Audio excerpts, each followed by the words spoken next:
Hi guys, welcome back to my channel, YouTube channel, Myra Lorraine. For those of you who are new, I am Myra, and thank you all so much for stopping in to watch my videos. I really appreciate it. Now, let's get right into this because I'm going to be brief because I want to talk about this lovely thing you see right here, which looks a little washed out in the camera, but we're going to talk about that. But as you saw by the title, yes, this is another collaboration. And this collaboration is with the gorgeous Kira from Island Sewcialist. She is Island Sewcialist on YouTube and on Instagram. So you'll have to go out and check her video out after you've seen mine. Or if you're coming over here after you've seen hers, thank you and welcome to the channel. So let's get started. First, Kira reached out and she wanted to do a collaboration, and she picked this beautiful sweater, and it's by Simplicity 8950. Let me put a better picture up so you guys can see it. It has 4 different options of tops that you can actually make. And I am on this real kick for making tops, especially during the winter months. I'm in Florida, so it doesn't get real cold here. But I would like to have some longer sleeve tops when it does get a little bit chilly. I think chilly for us, the lowest it might get is around 30. And I've not seen that that much. But I am really on this kick for making tops because I do need a lot of tops. And this one I'll put up here, I actually made not too long ago. I'll put the link down in the description box so that you'll know what it was, and I'll put the pattern number up here. Actually, this one was a draft, so I'll just put the link to that video down below so you can go and check it out for yourself. But let's get back to this baby. So Kira and I selected different views of this pattern. I selected, and I'll bring the pattern back up so you can see it, view C, which is a long sleeve V-neck, and it has a little ruching with a drawstring and D-rings on your right thigh. Is it right? Yes, right thigh. I really like that one because I had a vision as soon as I saw the pattern that she wanted to use. I wanted an oversized sweater. I mean, really super oversized, where it would just kind of fall off your shoulders. And even though you can see on this pattern here, the pattern envelope, it doesn't do that. That's one of the changes that I made to this pattern to make it do that for me. But I like the overall style of the V-neck. I like the ruching. I liked all of that. So let me tell you what I did. First off, my fabric, I'll talk about it because it's so washed out here and I'm so disappointed about that. It washed out in the pictures really badly. And I'm not really good, as you'll see when I show you some of the pictures that I took of myself or my husband took of me. The camera didn't really show the colors because it is a pastel pink and white. And it's an acrylic knit I purchased at Joann. And it's almost like an Angora because it has the white in it, has a lot of fuzzies all over it. You can see the design here. Wherever you see those little diagonals where it's white, and you can see a little bit of the pink here, but the white is real fuzzy and soft, as you can see here. I'll actually zoom in so you can see some of it a little bit better. But I really loved it when I first saw it because I love, the Angora look with, is it Angora? I think that's what it is. If not, I'll put the right one up there. But I like that fuzzy look of that. And that's what attracted me to this.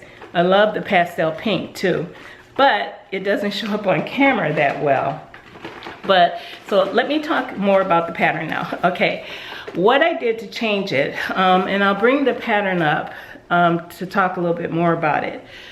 Because I wanted this oversized, the first thing I thought in my head was I wanted to exaggerate the V-neck. So I actually made that V-neck a lot bigger. I widened it. At first I traced out the pattern piece, and I'll show you what the pieces that I ended up with. But I traced out the pattern piece, and then I went in and I cut out, I think it was like 2.5 inches from the top here and the back. And then I took the neckband and I actually made a wider neckband to fit in that place where I took most of the neckline out. And as you can see, if I can come in here closer again, I'll zoom in if I can. This neckband ended up, it's about 1.5 inches wide, which is quite a bit of a difference from the actual pattern, the way they intended for it to be. And so that's what I did for the top. Now I wanted it longer. As you can see on this pattern envelope, that the top itself is actually pretty short. It hits her just below the waistline. Doesn't quite cover her hips.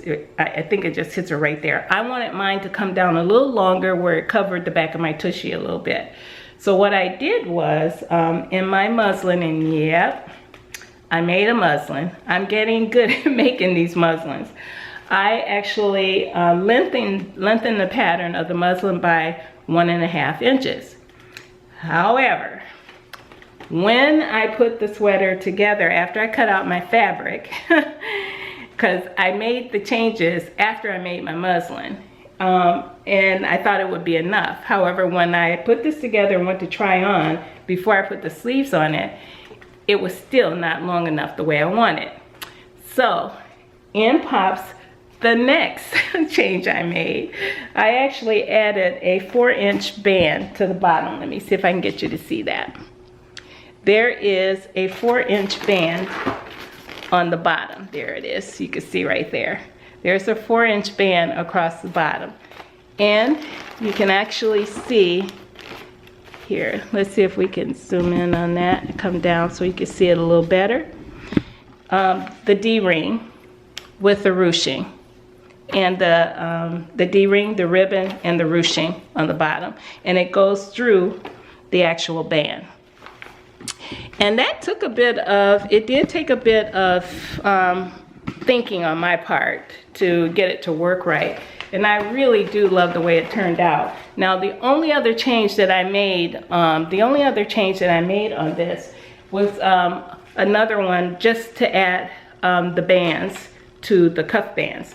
I don't know if you can see that. Actually, it's showing a little bit better of the color that you can see there.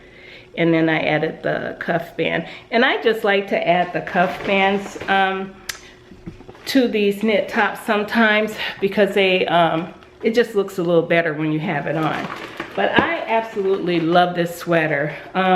It is super oversized and really comfortable. And it's because this fabric is a little see-through, I knew I was gonna have to wear a tank under it. And I'm about to start showing you some of some pictures of me in it so you can see what I mean. It is see-through, so I knew I was gonna wear a tank under it, and that worked out perfectly when I want to wear it off shoulder. That's a real casual way of wearing it, you know, throwing some flat sandals, drop it over, you know, well, if it's some winter time, I don't know how many people are gonna have on sandals, but if you have on some flat boots or some sneakers or something, that's a real casual look. And you could wear it up on your shoulders. You don't always have to wear it off one shoulder. You'll see in my pictures, but it will drop lower, so it'd be nice to wear a tank underneath it. But I love the way this turned out. It's beautiful. It's really super soft. It's very relaxed. It's eat friendly, and that's important to me. But everything turned out really nice on this. Now, that style of that ruching and the D-ring, I absolutely love. It is gorgeous. Simplicity did really nicely with that particular style. At first, I wasn't sure how I was gonna like it, but as you can see in my pictures, it really turned out really nice. It looks really, really good. So I can't wait until I make another version of this. Probably won't be really oversized, or it might be a little more fitted, but I love this pattern. So if you like that style, go ahead and give it a try, because I can tell you, it was super easy and very fast to make. If it wasn't for the fact I wanted this exaggerated neckline, it would have went together, I mean, in a few hours. That's how quick it is. The instructions were perfect. I mean, spot on for everything, including the ruching where the D-ring is, just perfect. So I'm gonna leave you with that. And I have to show you pictures of the lovely Kira's top. She picked version, I'll bring the pattern envelope back up, D, and she killed it with this top. She looks absolutely fabulous in it. Oh my gosh, I can't say enough. You have to go over and see her video on what she did with this top, because it is absolutely gorgeous. Mwah. Good work, Kira. You did fabulous with this. So I'm going to leave you all with that. Thank you again for stopping in. If you have any questions about this top, please don't forget, comment down below before you leave. Give me a thumbs up and subscribe if you haven't already. Thank you. See you in the next video, and happy sewing. Bye now.